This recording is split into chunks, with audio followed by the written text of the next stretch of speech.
for coming. Yeah. So how are you guys feeling after seeing it on the big screen here at Vassar? It's pretty weird. It's I always have mixed feelings about it. Like I think there's a lot of things in it that I love, and it's also just I don't know. It's a little hard to watch. Yeah. Reminds me of all the problems that the film had when we considered it premiered at the Hamptons Film Festival. For this one, you're pulling it down. I didn't question. Is that what we're in? Right. Because it still has, the film still has, post-production. Yeah, so it started, I think really the root of it, well, I mean, I guess going back a little deeper, a little farther, in a lot of ways, I was the Max character.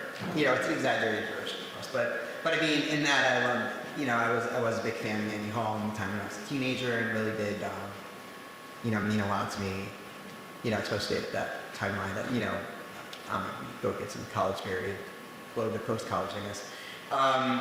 So that part of it was pretty authentic. But I mean, the roots of writing it as a screenplay were,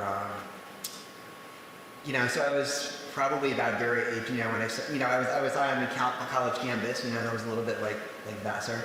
And I really just wanted to do something that would be both, sort of authentic to my experience at that time, and also something that I could potentially just shoot on super low budget. So part of it was almost like, having production in mind from very early on. And it didn't exactly come out the way, it actually ended up becoming a little bigger than what I was initially thinking. So a lot of the characters are loosely based on my real friends at the time. Again, my original sort of conception of it was like, all right, I'll write a story that's based on me and my friends, and I'll set it in a dorm, and we'll just run around with whatever camera we can find, and we'll just shoot something, the Annie Hall piece of it, and not just me, some of my friends at the time as well, that we were all sort of fixated on this movie, and one of my friends actually had the theory, that, watching this movie probably isn't super helpful for our lives in some ways, because it is a bit of a downer. And the script developed from there. One of my close college friends and sort of collaborators on some other projects at the time ended up moving to LA after graduation, Randy Mack, and he ended up producing this movie.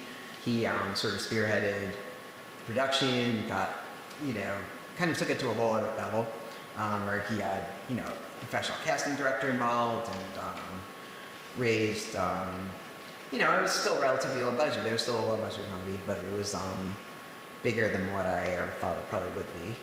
And in terms of the script development, he was a big part of that. I wrote the first few drafts, I think, just completely on my own, with a little feedback from friends.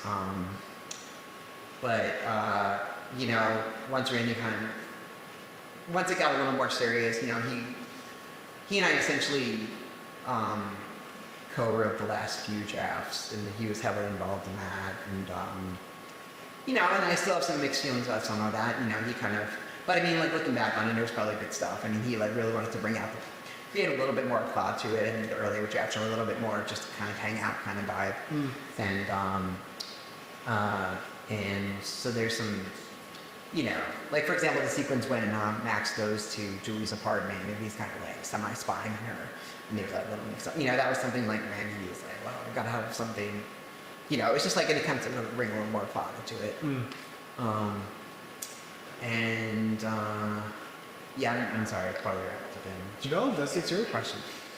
No, I'm interested. This is really, in fact, I wanted to ask, so the film is titled Burning Annie, but throughout, the power of Annie Hall, so to speak, is kind of affirmed, at least as a motif. It bookends the end of the relationship with Julie, and the end of the story with Beth kind of also ends on that note of Annie Hall. You gotta go watch it. So I was wondering, for a film titled Burning Annie, where it still holds that kind of power at the end, that kind of where you're kind of going with those questions of the relationship between people and art, and between men and women. Yeah, I mean, well, it's complicated, but I don't know. I don't even know, right now if I fully have an answer to that, except that, I mean, I still love pop culture. I mean, I think we probably all do one way or another, and many people get obsessed with things. I mean, my wife and kids are here. We recently just finished taking Stranger Things, which has nothing at all to do with this movie. No, but I guess my point is like, I don't know. It's just like we're all obsessed with certain things, and I think those obsessions do affect us, and they can bleed into our romantic lives if we're not careful. I think, especially, Max and his friends in this, they're young. They're figuring it out. You know what I mean? I think they were relying too much on what they see in movies to shape their perceptions of how they should act in relationships and things like that. Instead of just sort of being authentic to themselves, perhaps. And Joanna, so how did you originally come on to the project as an executive producer? Sure. Can you hear me? Ready? Yeah. So I got involved actually when the film was still in post-production. Zack had invited me. I had seen a rough cut on a VHS tape, and I knew that the Randy was looking for funding.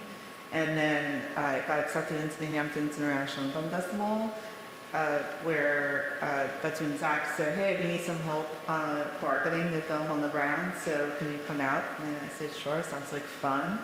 And so I told my parents what I was doing, and my parents, I grew up on Long Island, and so my parents said, oh, we'll do a day trip, and we'll see this movie your friend Zack made.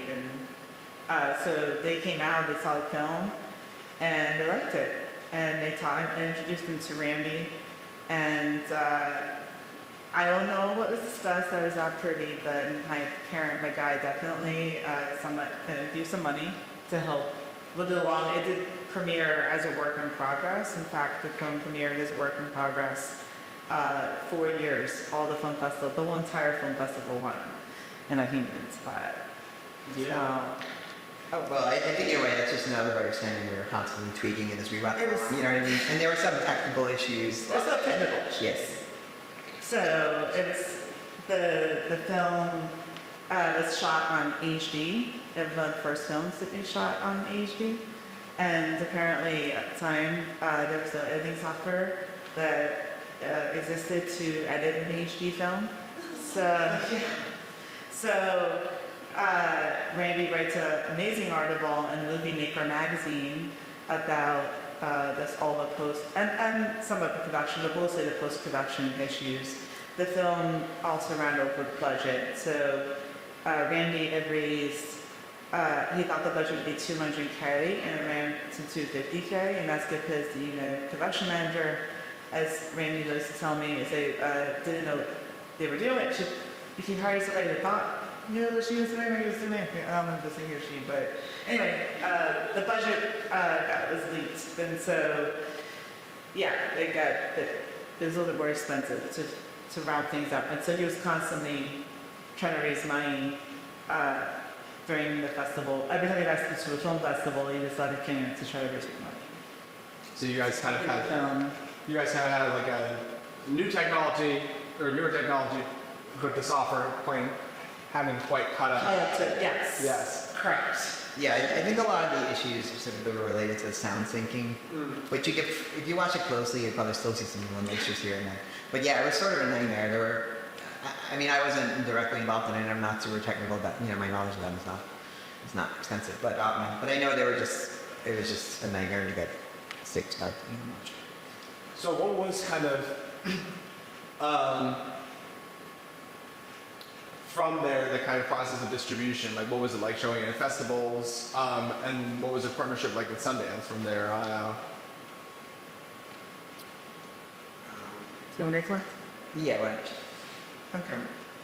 So yeah, I did play a bunch of film festivals. After I premiered at Hamptons, it suddenly started getting invited to film festivals. So we could just play at all these film festivals. I don't think they exist anymore.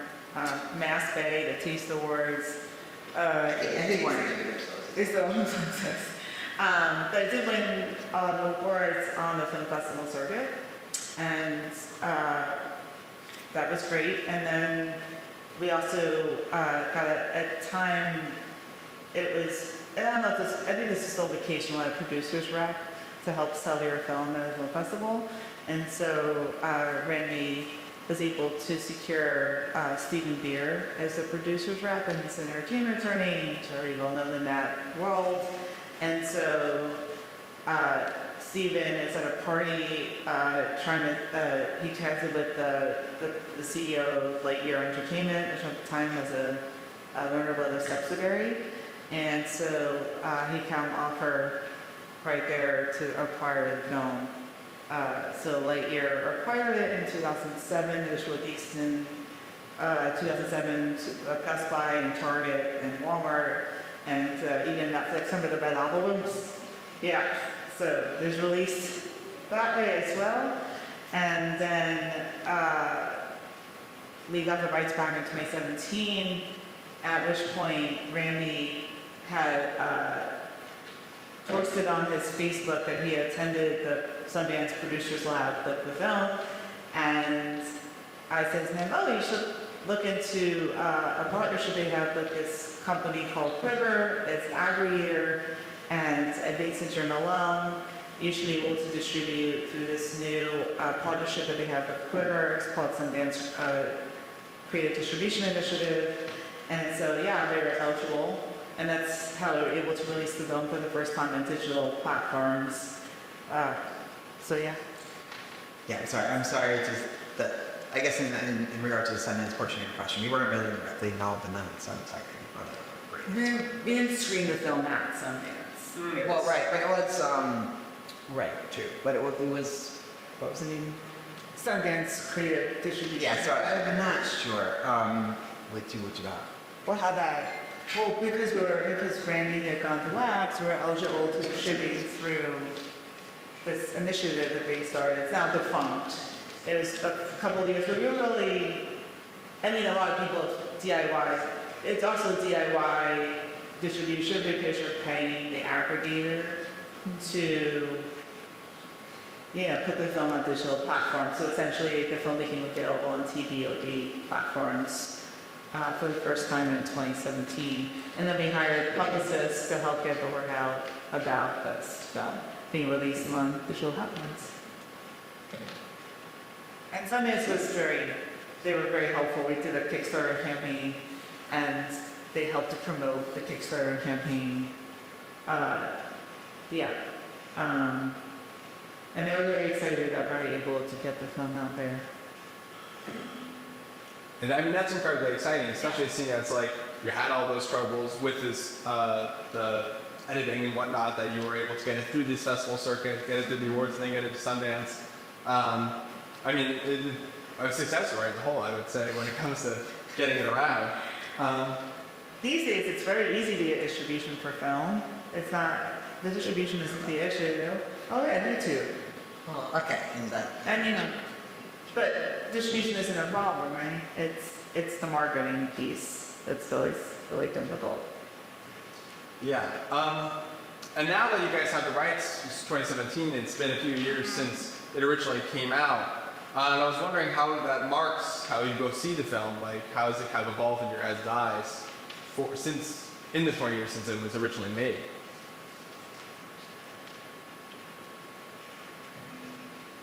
Yeah, it's a hard question to answer. Yeah, it's weird. I mean, I look back on it and it's just sort of a slice of life of a time in my life, in a way. Both making the movie, literally watching every scene, I have specific memories of, different versions of that scene in the script stage, and then being on the set for some of it, and also opinions about how some of it plays out. Hey, we could have done this a little different. That might be better. Whatever. But then also, just on a more personal level in terms of the story, that, wow, is that really what it was like when I was, just a lot of that kind of. So it's hard. It's hard, and I think over time it does change a little bit. Now I'm just at such a different place in my life.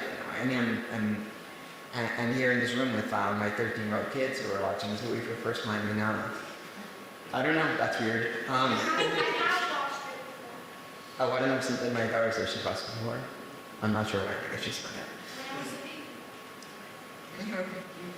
baby. But yeah, so it is, I definitely watch it with different eyes now. I wonder, like, is that too tired? I just think it's really nostalgic to watch it. I graduated college in 1998, and so my was a set 1998, and I love the clothes, the music, the video game, the hockey. I remember when you're in college in 1998, every boy I know is playing hockey in their dorm room. Right, Jess? So, yeah, it just brings back memories of that time and place in my life, and just the type of relationships that I think I observed myself seeing that in the college sphere.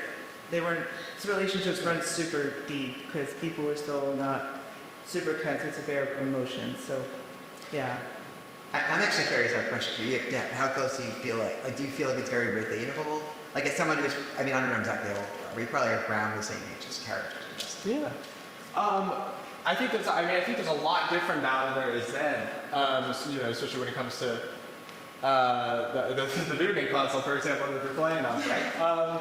But I think that kind of camaraderie, that kind of figuring out relationships, seeing how it goes. There's a great film that Jacob and I watched, actually called Shithouse. Part of my friends, but I kind of see like a bit of a spiritual connection in that kind of figuring things out in college life. I love Shithouse. Did you like it? Oh, it was so good. Such a great movie. Yes. Yeah. And I think these films are kind of dialogue with each other. Is that kind of, coming of age is always going to be happening. Right. And in fact, actually, kind of one of my final questions is I wanted to kind of ask about what films do you think this is kind of in conversation with? Because I was kind of seeing some bit of the neurosis of Neil Simon, a bit of the malaise of like a Mike Nichols film, but I was actually thinking, I should have written this down. I was thinking about Hypothetically when I watched it as well, with that kind of like fourth wall break monologue, and I was wondering if there was any films you were kind of thinking about. I think I read that novel 3 times while I was writing the script, so that's pretty not that yeah, those are some good ones. Mike Nichols is interesting. He's like, I like Mike Nichols a lot. I never thought about that, but that's interesting. Yeah. But yeah, I think I was like pretty heavily inspired by, of course, like some of the, Woody Allen and some of the other people you mentioned, there's a lot of great filmmakers, but also like, I think specifically I was trying to do something that was also like very, Gen X basically, like something that was kind of like, and you're thinking about people like Richard Linklater, Kevin Smith at the time, who, of course his career's kind of fallen off, but Still waste that. yeah, sure. But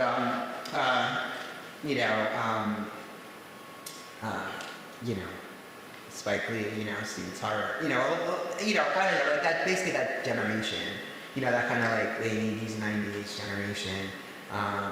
There's, like the movie Swingers around just here.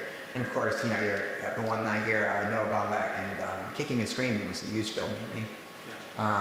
And in some ways actually pretty similar to this one. So I think those were some of the really key influences. Yeah, Hypothetically is a good one. I wouldn't have thought of that right now, but that's a really good call. Because that was something that I did definitely inspired her. I forgot his name. I was watching that scene at the dinner table, and it was everyone arguing about, college, if it's worth it, and it seems to really resonate oddly now, if you read the news about the conversation around how college is maybe just too cost prohibitive for a lot of people, and so they should go to trade school instead of going to a bachelor and go back to trade school. But yeah, it just reminded me that I felt that conversation is more resonant now than it was when we wrote it, I guess in 1998, in a strange way. Yeah, actually, it's funny because that was something that I was thinking about, just now watching it as well. Like, to be honest, I didn't remember that there was that much of that kind of theme in there. I was a little surprised by that, and I'm honestly not quite sure what I was sort of getting at with that, to be honest. No, I think in a way, I started writing this while I was in college, and I finished it shortly after I graduated. And I think it was just wrestling with both sort of loving being on a college campus, and scared of leaving, entering the world, all of that, but also kind of having this feeling that like maybe a lot of the classes we were taking were interesting but weren't super useful. I'm like, what does this mean? What does it all add up to? I don't know. So I think I was just sort of wrestling with all of that. Just in that mind, the cost of all of it. So I don't know exactly where I land on that conversation. I will say that looking back at it now, I kind of regret not going to grad school, but at the time I knew I definitely did not want to do that. I was just sort of tired being in school by the time I graduated. And now I kind of wish maybe if that's what you do. Yeah, well, I was actually going to ask about, because there's a lot of talk about class and how that affects the college experience and whatnot, but you kind of answered my question right there. But yeah, definitely wish I had to pay a little bit less tuition. But I've had a great time and not quite sick of it yet, so that's great. Unfortunately, Jacob and I are both leaving soon, but but that's neither here nor there. But yeah, I think we should open it up now to any questions from the audience. If there's anyone who wants to add something, yeah. I'll bring out the microphone here. Was there anything specific you did to activate it? There's like a button on the little clip. It looks like another two push the clip. You got it? Oh yeah, sure. I'm also not totally sure if it was working at all. So. No, I think Lessons on pushing buttons. 이런 걸 재밌어, Iran. First, a confession on the father of the executive producer. She invited Karen and I out to see the filmation with a screening at the Hamptons screening, and we were going out for a nice weekend, and we saw a movie. And especially for the first time, as I understood it, the first time I knew that whole deal, it's sucking in, as much far gone from college days. And I think the thing that got me most, aside from the vignettes, all these vignettes that capture the high points of longer events, was a sound still dignity, their facial expression, the timing, the perfect accuracy. And so I have as a question, how difficult was it to get so many main characters cast who could do something like that? Because they reminded me of my friend in Really Beloved Life. I'm gonna have to He captured the life. That's my. You're gonna have to ask you guys to pass the mic back and forth. If that's fine. It's about the actors, how you found them. Okay, I can talk about people. You want me to go ahead? So, Randy tells the story about Buddy hired a pretty well-known casting director. Her name is Sheena Landsberg. She's an LA casting director.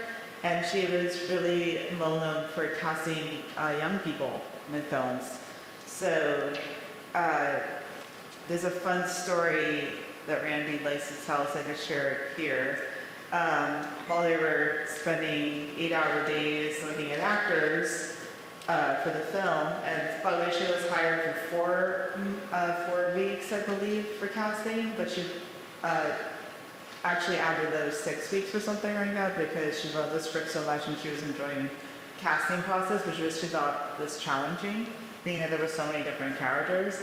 But yeah, I guess Randy found out from her friend where Kirsten Dunst and Tobey Maguire were living, and he drove to her because they were a couple and they were living together. And this was like while they were filming Spider-Man. And they just finished wrapping Spider-Man. So he basically rolled up to their condo with the script and left a note that was really funny about Sam Raimi.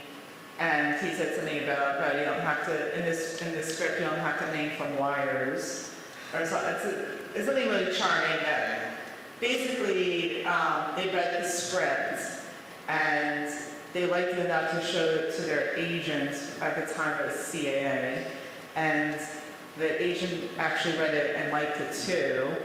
And so somehow word got out on the street that this was this hot script that people like Gears Defense was considering or something like that. So ultimately, all the major talent agencies at the time, which included William Morris and ICM, they all kind of started calling up the casting director, who by the way was at the time trying to reach out to them and they were not taking her calls. But suddenly they were reaching out to her saying, "Oh, why didn't you contact us about this great script, blah, blah, blah." And it all culminated in hiring everyone they would know, Amy Adams's. So she was supposed to play Beth until she got offered a role, I believe it's Catch Me If You Can, and then she took that role instead of Bernie Annie. And ever since that, I've hated Spielberg. Hank Kirsten and Toby wrote about when they passed on the script. So, yeah. But that's all I can say about casting Beth, all right? That's all I know. Yeah, so I'll be taking anyone else has a question. Yes, I'll be passing on this go. Thank you so much. Yes. Why? You gotta take it out.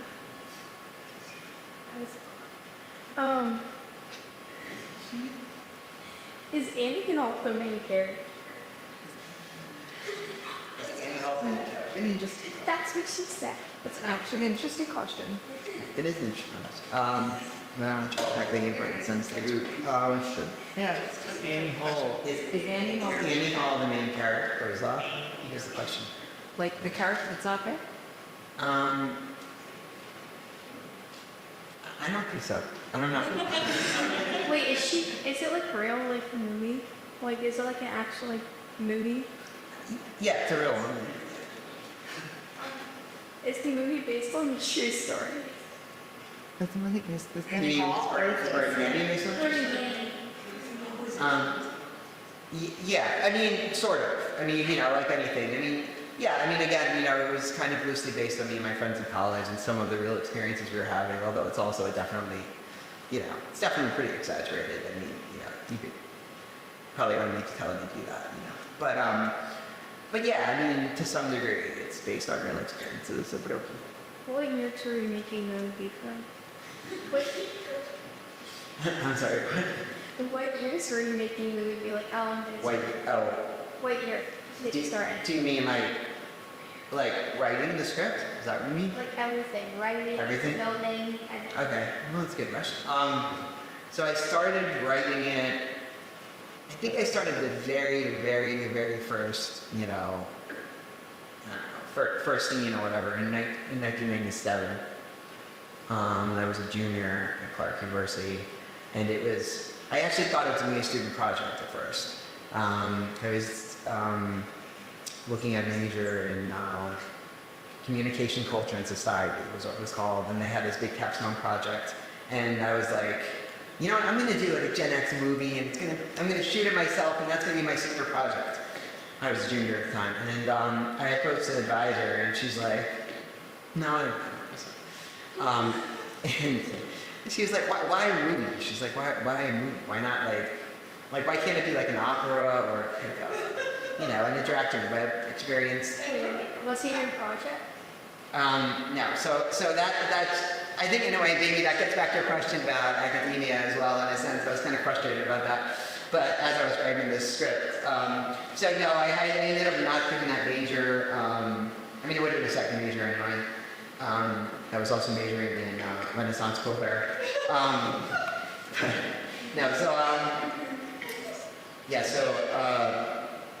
So it didn't end up becoming a school project, so I kind of put it aside for a little while, and then I kind of came back to it more seriously.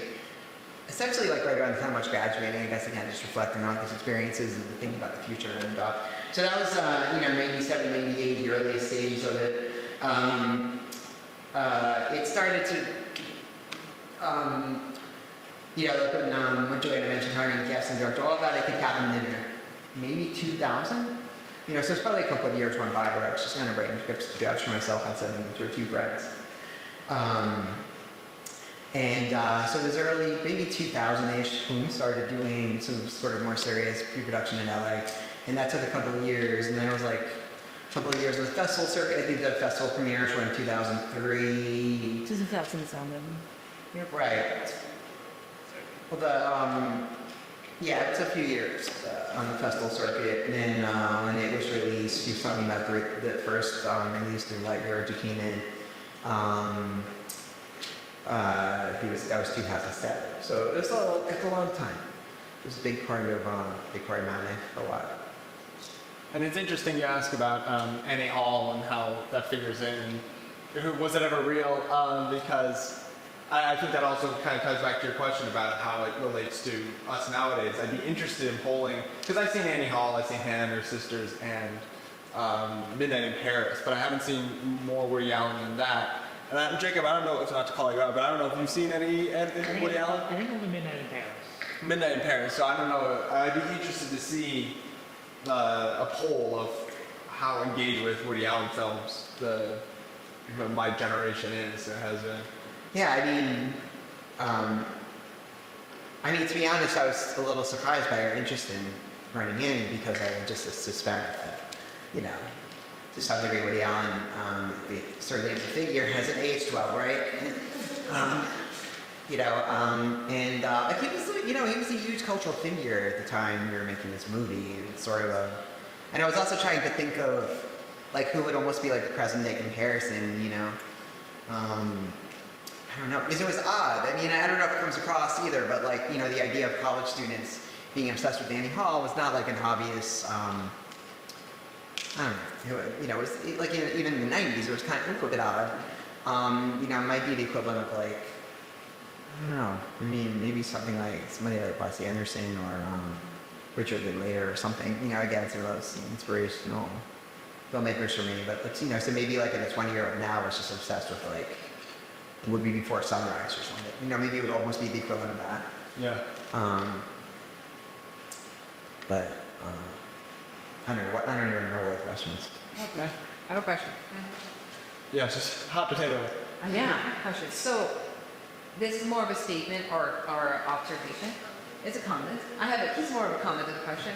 But I would like to hear like your reflection on it. Watching this, and I actually just recently watched, speaking of streaming, or no reason whatsoever, just watched it again. And what I think is different about this film is, and maybe it's also from where I'm sitting, because I know a lot of the backstory, but the women are very different in his film than other films of its time. In that, you've got really like stereotypical female behavior, and then you've got a couple women who I think are more nuanced and have some depth, and you don't see that a lot. Like, you don't see that in Big Little Stranding, for example. And those films are also focused on that in their experiences. But this you have, yes, you've got the, male protagonist and all his friends, but these women also take like a lot of space in this film, and not in a stereotypical, they are not just merely reflecting the men that are interacting, they're their own characters as well. And I just didn't know if you had anything to say about that and like, where that came from for you as a writer. Well, first of all, I'm glad to hear you say that. Because that's something I've worked out through the years, to be honest, about this movie. And also to some degree with the male characters as well. Like, in other words, I don't know, I do feel like there's some, it's, it's exaggerated for humorous effects, which I think is pretty obvious, But I also do feel, some of the characters are basically cartoon characters, and you know what I mean? Like, they're very, like, one note or kind of unreal.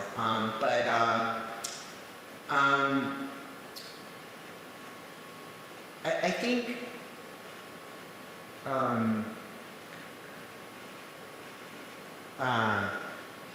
yeah, I don't know. It probably helped to some degree that even though they are sort of exaggerated, there's at least a little bit of a root in each character to someone I actually knew at the time.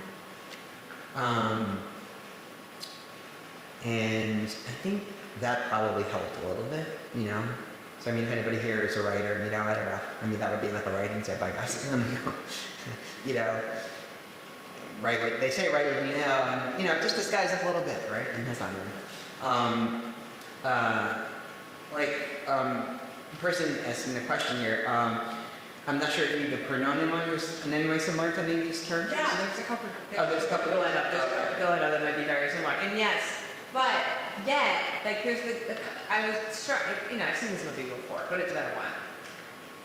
The moment that they're on the bench and she asks, you know, and she's like, no, I just don't think this is going to work. With between Beth and the main character. There's really, the audience has to fill in a lot on why she thinks that. And then we come to understand her character more, but she's still kind of like, you still don't entirely get it. Because she's not playing, but then you have the character of the girlfriend who is the overbearing girlfriend. That's fulfilling that stereotype of the overbearing girlfriend so completely and is considered kind of insulting. If it was those are the only females, and if she was the only female in this movie, it'd be insulting to women.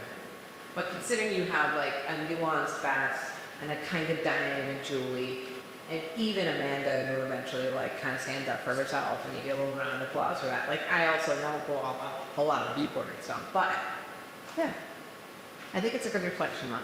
Okay. And good job.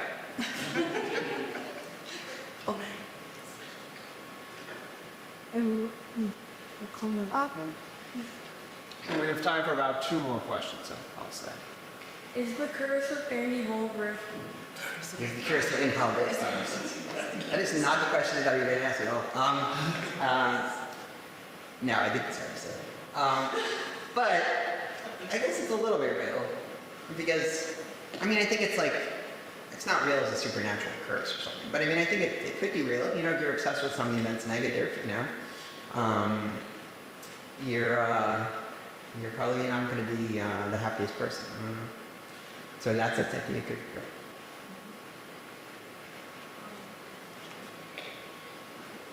Can you pass it? Jasmine says you bagel.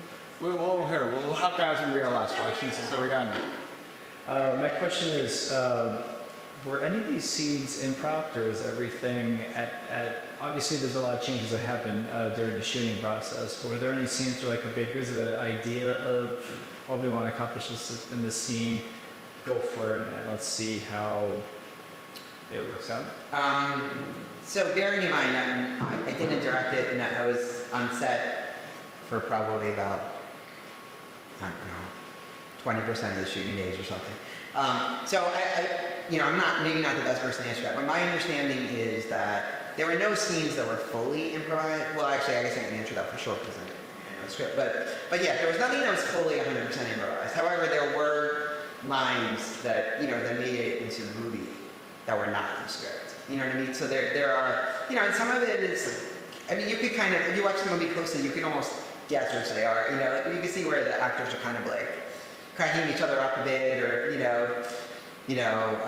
like when she says, or I'll be a butterfly or whatever. Like some of those kind of moments.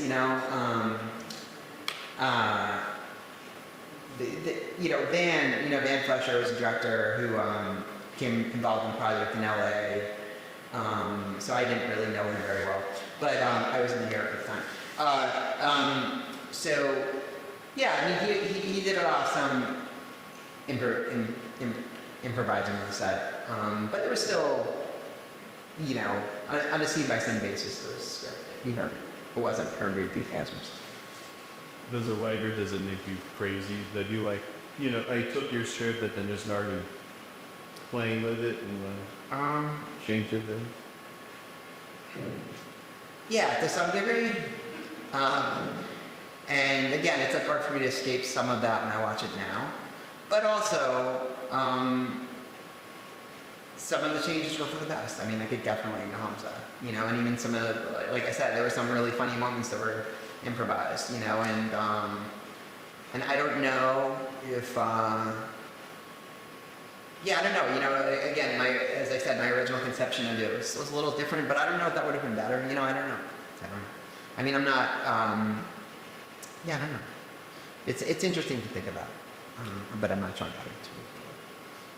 And Jasmine, we'll end this off. Oh my god, it's a big good question. What? I wanted to ask about casting, because casting is great. They were all like great characters. They were really good. I guess it's a loaded question, but what's the hardest part of it being to producer making the film in general? What not making a film? How about the hardest part of the entire process? What would you say it was? I think there's an easy answer to that. I'm curious what you think.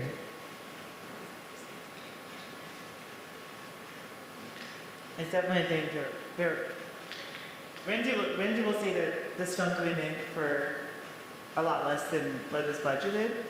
However, today, yes.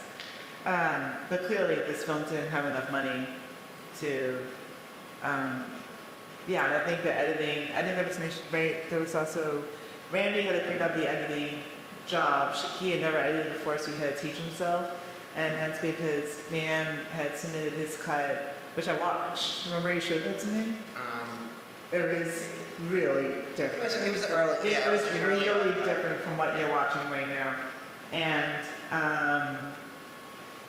Van got a job working as a professor at a school, and he can no longer fulfill his obligations to finish the film. So Randy was decided to teach himself editing, and in terms of the complication of shooting on HV, and he had delivered, and he was basically on his own to deliver these cuts to get it to a point where he could start showing it to in film festivals as a work in progress.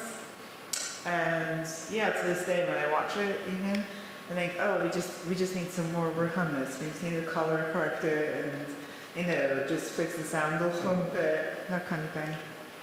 Yeah, I mean, my answer was just going to be basically it's money. I mean, fundraising was just a constant battle with this movie, and it's hard. I think with any small movie, we were constantly like,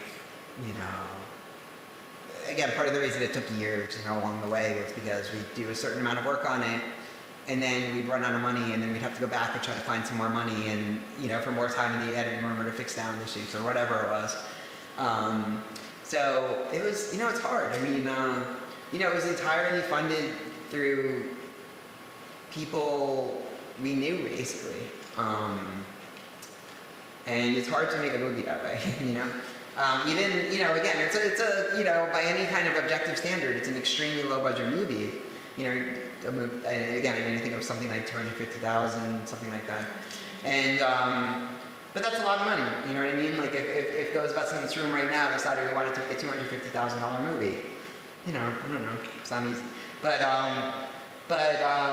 yeah, so that was hard, and that was the biggest challenge. And I think Randy's correct. I mean, I also so he and I both made some other films, and Joanna has as well. But so like I ended up making a feature that I wrote and directed a few years later called Palace Living, which you can look up on my team. Yeah. It actually takes place in the Catskills, so it's incredibly close around right here. But anyway, and I think that costs. My financial advisor is sitting over there quietly, probably. Okay, something like 40 to 50,000. And I can't say exactly what Randy's feature he made himself. Randy was going to actually make a film. Yeah, he made a movie called Laundry Day, which I think you could watch right now on Amazon Prime if you want. I believe it's free on Amazon Prime. Anyway, it was also much lower budget. I don't remember the exact budget, but yeah, I mean, so that would be my advice for anyone. Don't go spend $300,000 on a movie like Burning Danny. Well, Jacob and I have an announcement. In fact, I would say don't even spend $50,000 today, because you could just make it on your phone and. So we rely on folks like you to do the marketing for this film, and so we put some QR codes on the back of that pamphlet that you received. So if you have a Letterboxd account, we'd love for you to give it a star or review if you think it's worth the rating. Be generous, hopefully, or if you want to review, we encourage you all to do that. Also, there's also a QR code on the back to join the mailing list. So if you join, we have a cool giveaway if you want to read the script with all the notes on it. Yeah, the shooting script. I believe it's actually signed. I think there's one that's signed by you and Randy and himself. So everybody here gets one of those? I think he's making it available or something like that. If you sign, I thought it was in I this. think he said that. I think she's making it available. Which QR code is it? There's. I know there's a lot of QR codes. It's the newsletter QR code, and then there's the letterbox QR code, and then of course, if you want to trick the algorithm on YouTube, watch the trailer so that people know that there's interest in this small cool movie. We really appreciate Vassar Filmmakers for inviting us to do this. Of course, yeah. We wish that there was more supported by you all year. Yes, it's been a busy week, but I'm very glad to have everyone Yes. here, and I'm very glad for this experience. Thank you guys so much for being here. Thank you.